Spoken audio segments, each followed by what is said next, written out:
Welcome everybody to the newest show of the AWFL Football League hosted on Operation Sports.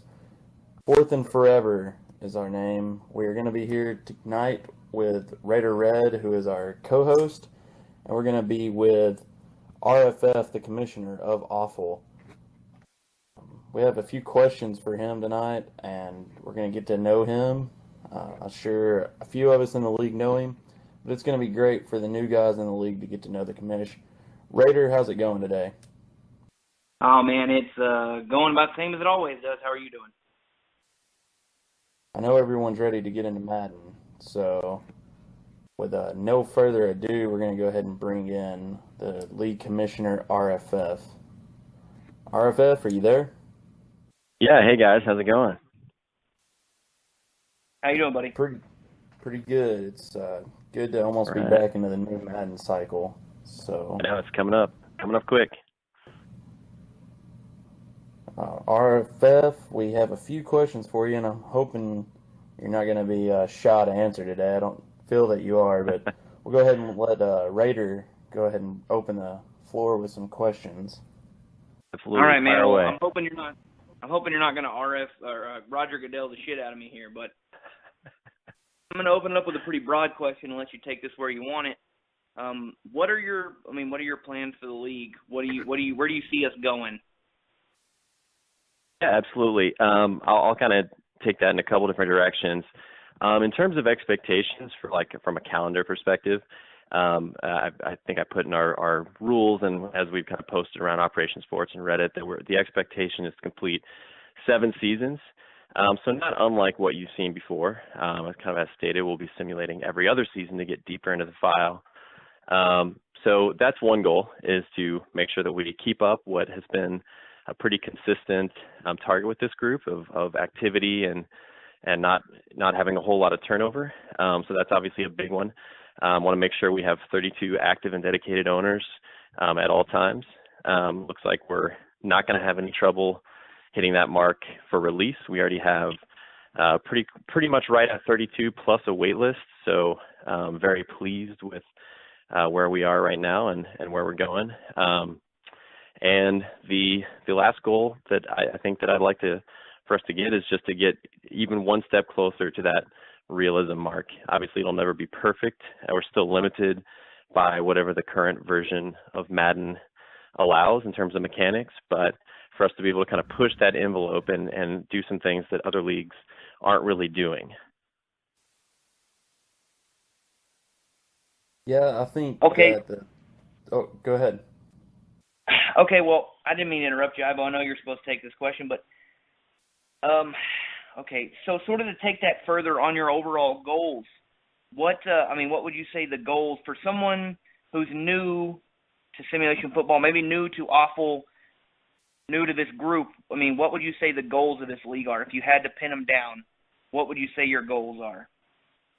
My goal is to make us the most realistic gameplay and the league that focuses most on franchise building.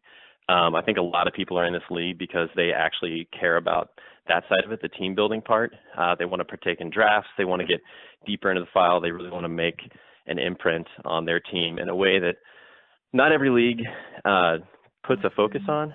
You have leagues that advance every 24 to 48 hours, and they're really just about cranking out the games, and whoever starts the league with one of the best teams is probably set up for the rest of the cycle. If you're a new player coming into our league, I want to present an opportunity to where, by season 3, by season 5, you have that opportunity to really build a contender, even if you're starting with a team that may not be so great, season 1, week 1. Does that kind of give you a good picture on where our priorities are? Yeah, definitely. I think that anybody coming into this league shouldn't feel threatened or scared that they're going to get blown out. I really think with the new learning curve, anybody's got a chance as long as they put some practice time in and don't just want to sit around and just rely on playing their one game every 3 days, Yeah, absolutely. And that's kind of where simulating every other season for those of you who are vets, who have been kind of with this group for a while, you kind of know the drill. But that's where it really helps out a lot, is because we are a league that advances every 3 days. In order to get that much further into the file, that comes in really handy. You also have situations where, you're drafting twice over the course of 7 days. So if you're coming off a season where maybe you don't have the talent level that you quite wanted, maybe you take one of the teams that is kind of rebuilding in season one of the actual NFL. Suddenly 7 days later, you've got 2 new draft classes, you've got 2 seasons worth of progression. It really is a lot easier to build up that talent level. I know Akutozo is one name that comes to mind from Madden 16, who took a not great Browns team, to say the least, and by season 5 they were very talented. So is more than capable of being a contender. And for us, season 5 is not 9 months down the road. For us, season 5 doesn't mean that's 4 or 5 seasons worth of 16 games apiece. Obviously, we're simulating season 2 and season 4, so we get to these deeper seasons that much quicker than any other league. Yeah, it's definitely beneficial to stay around the league. I know, life happens and people have to leave, but the guys who struggle one season definitely shouldn't look at quitting just because they don't have the talent right then. Like you said, they have the chance to really build up in the league over the course of the sim seasons. Absolutely. So this one's actually kind of a little one that we didn't talk about that I just thought of. As we know, in the cycle, you said you wanted to keep the 32-man league, but let's say people have life that comes up and miss re-signings and such. What's your plan for not letting the computer run the teams as we've seen in the past Madden cycles? Yeah, that's a great question, actually. There's a couple of different things. Some of it was pure luck, and that EA gave us the ability to edit players.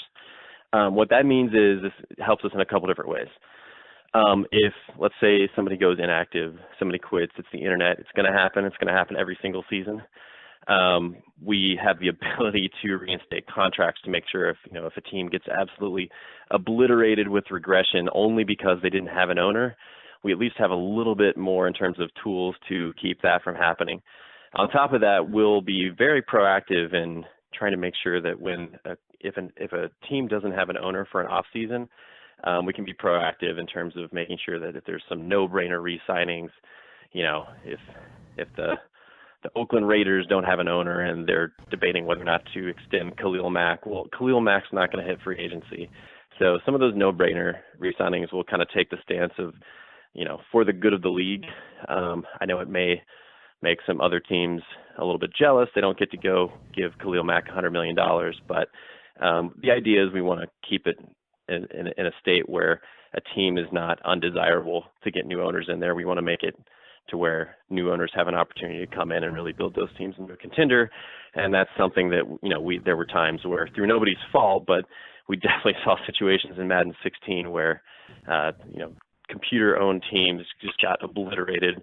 They had no talent, and suddenly we're season 5 or season 6, and, how are you going to turn that around in 2 seasons? So what you're saying is you're going to make sure Des Bryant has 99 speed. What I'm saying is, we'll just if you know me well, you'll just get automatically 99 everything and every stat, totally above board. We should just play all 99 That's what I like to hear. Teams. No. All right, so this is your actual first season and cycle to be a commissioner of a league, and what would be one thing you were looking forward to as being the head honcho for this cycle? I'm a data geek, so I love what we can do with sliders. I've already spent quite a lot of time looking at the rule sets in other leagues, examining slider sets on Operation Sports that are kind of posted. I'm kind of the belief that you can glean a lot of interesting and useful info from all kinds of different sources. If somebody has an idea that we think is good, we're gonna take it and we're gonna use it. Something we floated around the past, still not sure if we're gonna do it yet, but we've talked about, in order to make free agency more interesting, do we put a limit on how many players above, let's say, a certain overall rating each team can re-sign?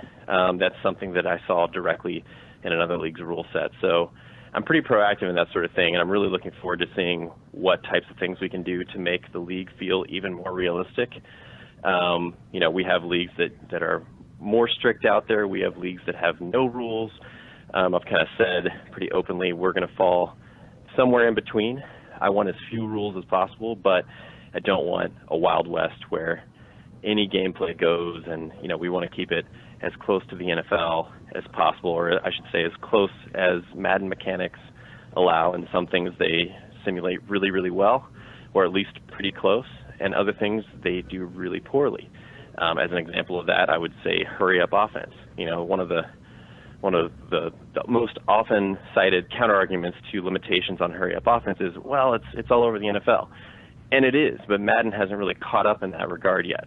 I would love to have a situation where there's no rules. You can use hurry up as often as you want, but they just don't do a really good job of representing what hurry up actually looks like in the NFL. You don't have linemen sprinting to the line while the quarterback is calling the play while everybody's sprinting. They line up and immediately snap.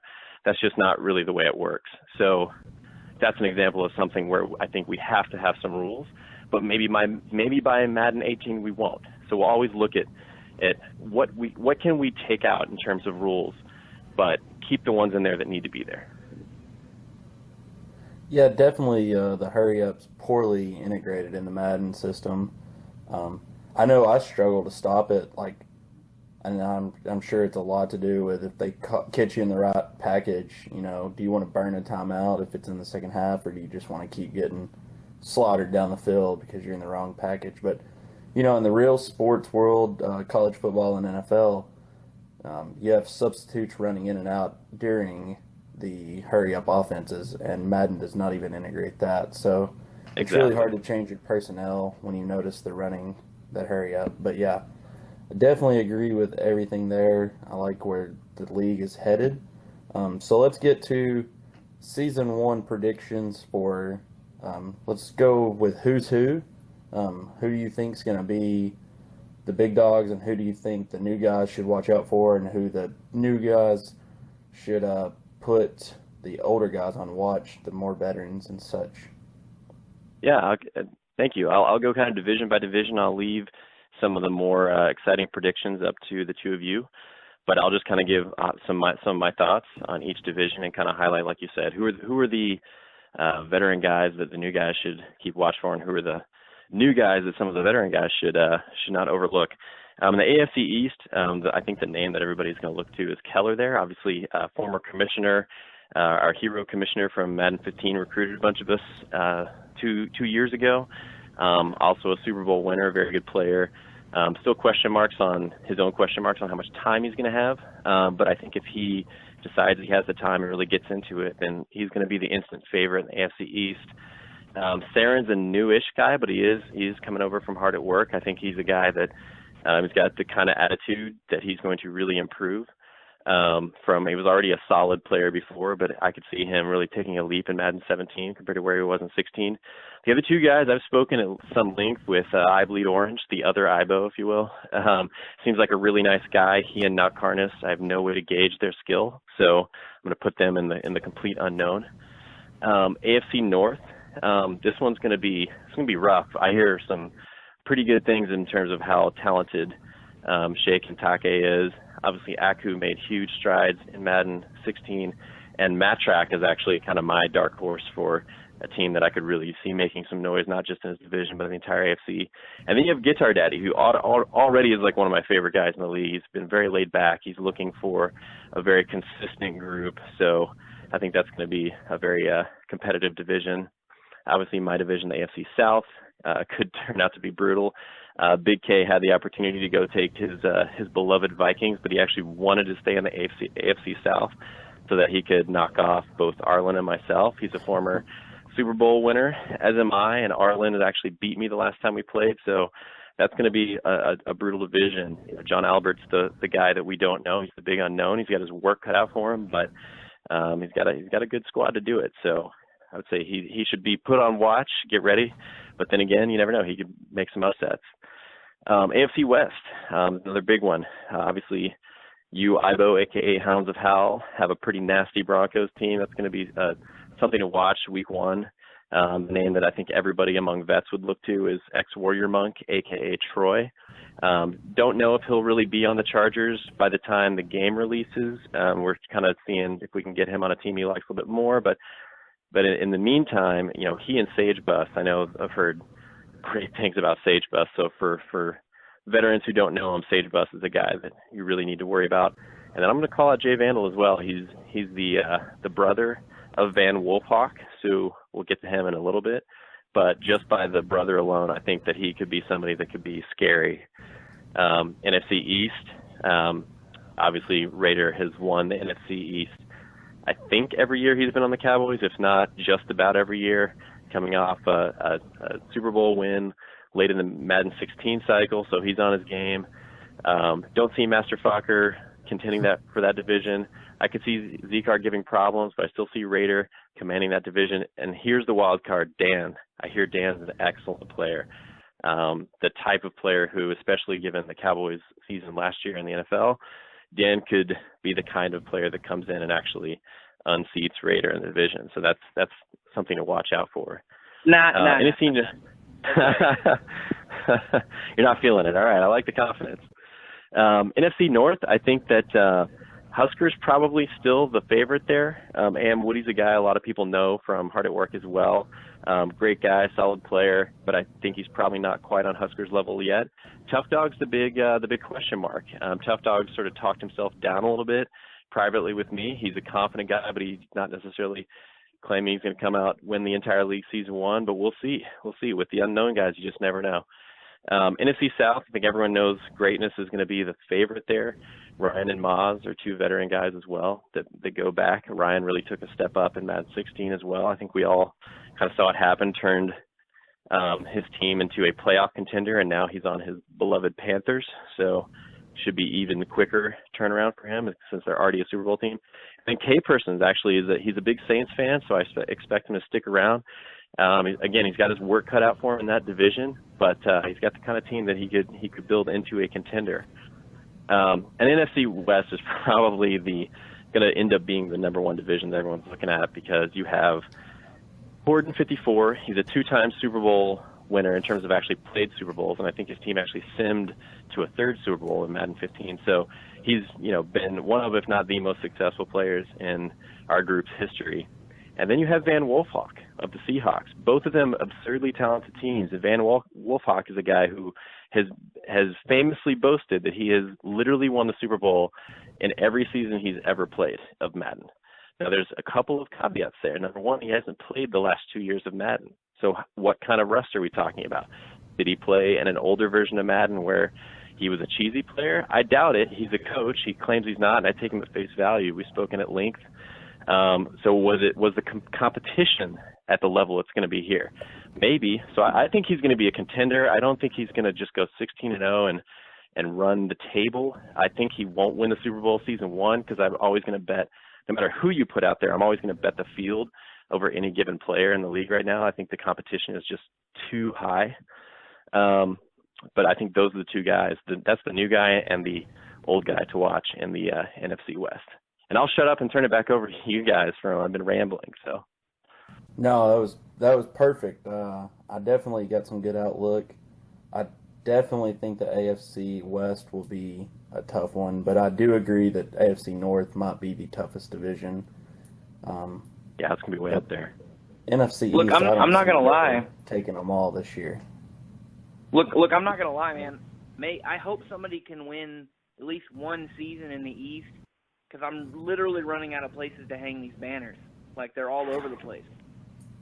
Gollin's been thrown down. I mean, fairly so. I gotta tip the hat to you, putting Horton, hands down the most dominant player in our group's history, with the new guy who pops off of the mouth that he's the most dominant player in his own personal history. That's got to be the best matchup. I can't wait to watch those two guys play. I can't wait, and I can't even claim credit for it. Horton's first choice was the Cardinals. We had somebody on there who just wasn't real responsive. And Van Wolfhawk is a diehard Seahawks fan going back years. So those were just happen to be both their top choices. I'm kind of a believer in, I don't like to manufacture divisions. I try to get people on the teams they want. Obviously, you can't please every single person, but it just kind of worked out that way. But obviously, it's going to be fun to watch. I'll tell you what, he's a diehard Seahawks fan if he can tell me who Sean Alexander is. I can tell you who Sean Alexander is. He's the guy that I drafted number 1 overall in a keeper draft like many years ago, only to have him bust from then on. Look, man, Week if 7. you tell me your favorite Seahawk player is Richard Sherman, you're not an old school Seahawk fan. I'm just saying. That's fair. That's a fair point. I'm a Matt Hasselbeck fan. No.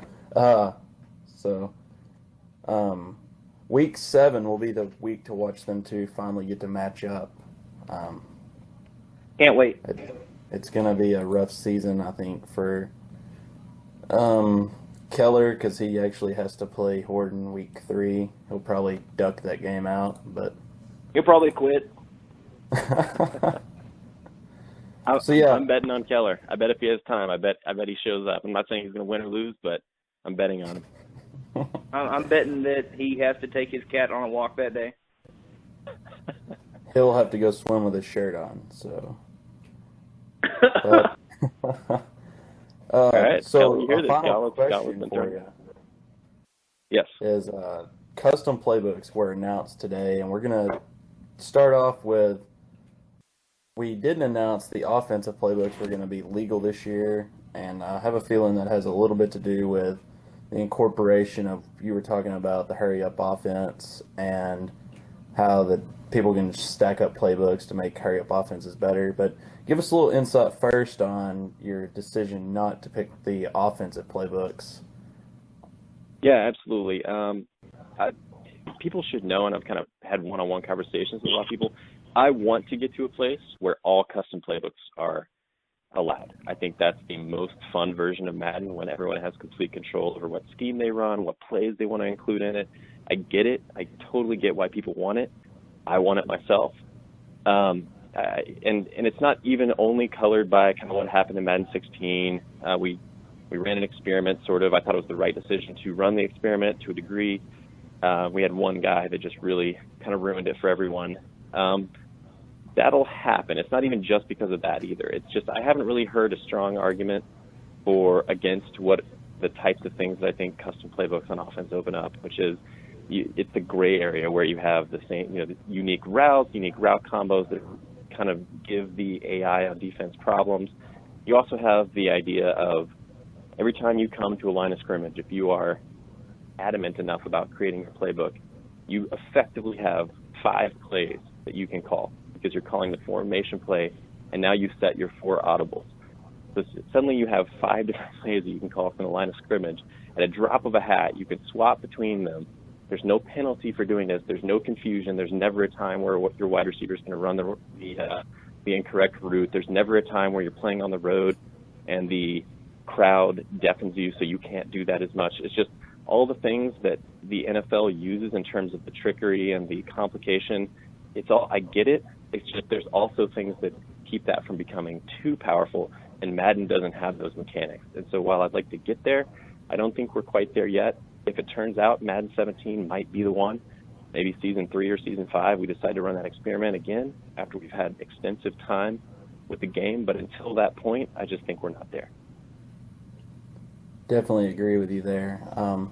So fill us in on the decision to allow the custom defensive playbooks this Madden cycle. Yeah, this is something I've been thinking about for a while. I kind of bounced it off a few different people as well to kind of say, hey, am I crazy? Most of the things that we talk about when we talk about balance and the problems with balance that custom playbooks can generate, most of them are centered around the offense. I know in the past there's been problems with, one thing was mentioned to me was nano blitzes. I'm not really sure that has anything to do with custom playbooks. I think that really has more to do with if somebody really wants to exploit the AI, they're going to pick a playbook and they're going to find a couple of plays. It was going to require moving 3 or 4 guys manually around the field. Obviously, there was problems with Worm in Madden 16. He was booted from the league from it. He wasn't running a custom playbook. So I think some of the problems that defense has don't really have too much to do with the playbook, whereas offense, it absolutely does. So I came to the conclusion sort of that this doesn't really pose a balance issue. We also know that, in general, the game online tends to skew offensively. And I think giving players yet another kind of tool in the toolbox to increase their defensive capabilities is only going to be a good thing. It's much easier. I can tell you, it's much easier to balance sliders when the league is a little bit too defensive and you need to help out the offense a little bit than it is to go the other way around when offenses are scoring 40 and you're trying to figure out how to get them to score 28.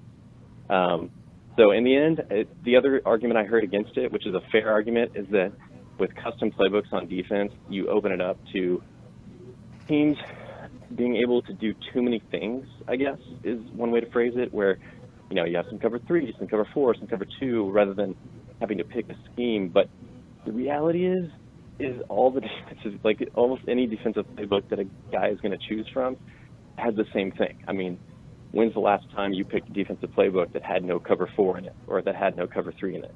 So any type of coverage shell is going to be in any pre-made playbook anyway, and there's going to have like 8 to 10 versions of it, so that's not really a change. And the other thing would potentially be formations, but there already were a number of playbooks that had 3-4 or 4-3 variations of each. I nominally ran a 3-4 last year in Madden 16, but I mean, I had Clowney, my outside linebacker, on the line for probably 60% of the plays he played. So I just think that the problems aren't really problems, and I think it's going to allow defenses to be a little bit more creative. Awesome. I definitely agree after hearing some of those things. Raider, you got any thoughts on custom playbooks while we're here? Okay, I got a couple of things. Really and truly, my biggest concern reading the news about custom playbooks, as you brought up earlier, was nanos. And as much as I'd like to tell you that I'm not worried about it, I'll save some of these arguments for later, but really and truly, all you have to do, I've seen it, there's plenty of people that are professional Madden players. You can look at the guy Problem. He releases his playbook. You can buy it for like $20, his defense. And he has nanos that don't require you to move people. They just require you to make the moves with the bumpers, if you understand what I'm saying.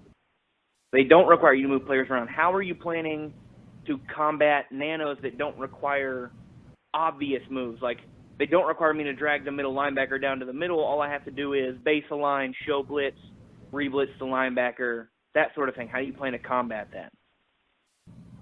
My question is, if it's that easy, what's the difference between a custom playbook and a normal playbook? If all you need is a couple of those, if they work every time. I'm just kind of curious because I didn't really see much of that in Madden 16. But if they exist for every Madden, obviously they work on them every year. I mean, I follow Clint Oldenburg and Rex Dixon on Twitter, and they work on it every year. But neither one of them has denied that nanos still exist. They've said they worked on it, but clearly it's still an issue. It's going to be an ongoing issue. Now, I mean, just like, again, on offense, fullback dive, those things have been problems. There's plenty of plays. I know of one play in Madden 16 that's in my playbook right now that I don't call, because you can make one adjustment. It's like fire zone 2 and 4-3 over. In the Cowboys playbook in 16, if you base a line, and then their outside rusher, your linebacker, your right side linebacker comes down the line, he gets free every time. So all I'm really saying is, what's to stop somebody from loading up on fire zone 2 in every formation? So, I mean, obviously custom playbooks. No. It's an absolutely fair issue. The answer is there's nothing to stop them. There's only us to monitor it. And if it's not working out, then you're right. Like, we need to be able to switch back. So this is, you could view it as a little bit of an experiment. I'm confident that it's going to be a net positive. But if it's not, then we can go back. I would say that even in what's to stop somebody from picking the Cowboys playbook in Madden 16 and taking those 1 or 2 plays and just calling them over and over again, or even if it's not over and over again, even on just third and medium, third and long every time. I think the problem exists no matter what the playbook is. But I will say, didn't really see much of it in Madden 16. I'm hoping, I know they've said kind of as an aside that they have improved offensive line AI to make it a little bit more organic rather than have these, pre-assigned gaps that they're covering or pre-assigned which rusher they're covering that hopefully will help a little bit. But to your point, I'm sure that there will still be a few plays in the game where a rusher just comes free. My only hope is 2 things. Number one is that some offensive adjustments, shifting a line to a certain side can kind of mess with that to where it only works on assuming that the offense is completely vanilla. And B, even sliders could help with some of that. That I'm less sure about because I'm not sure if sliders, there's a lot of mystery to sliders, and some people think it improves, the awareness. Some people think it kind of really only affects the dice roll when two players go up one-on-one. But yeah, I mean, you're right to be worried. I think it's fair. You got to understand where your weak points are in any given decision or any strategy. And I think anytime the word custom playbook comes up, you got to be aware of where you need to watch out for. And this is no different. But I'm not convinced that the problems you're describing aren't going to be problems regardless of the playbook. So I'm confident that this will probably work as even better than before. I think that the gain will outweigh whatever issues pop up. But if that's not the case, then we go back to defensive stock playbooks, which was working just fine. Yeah, that's all I really got, Ibo. You're good from there. Awesome. Well, RFF, I appreciate you coming on our show, being our first guest, and being actually on the inaugural show, or whatever the first show means. So, yeah, thanks for giving us your input and time, and we look forward to having a great Madden cycle with you running the reins. You got it, man. I'm looking forward to listening to the show. So I will hang up and listen to the rest. But I'm excited for this season. I'm excited for this cycle of Madden, and I'm glad that everybody else seems to be as well. So good luck. All right. Well, thank you, and thanks for coming on again. You got it. See you guys. See ya. Take it easy. All right, so now a new part of the show that we're going to be rolling out that we didn't have on our last sets of shows, something we're going to call Raider Rant, which everyone knows Raider likes to rant, so who else would be better at hosting their own rant part of a show? This is going to be something we try to incorporate in our weekly shows.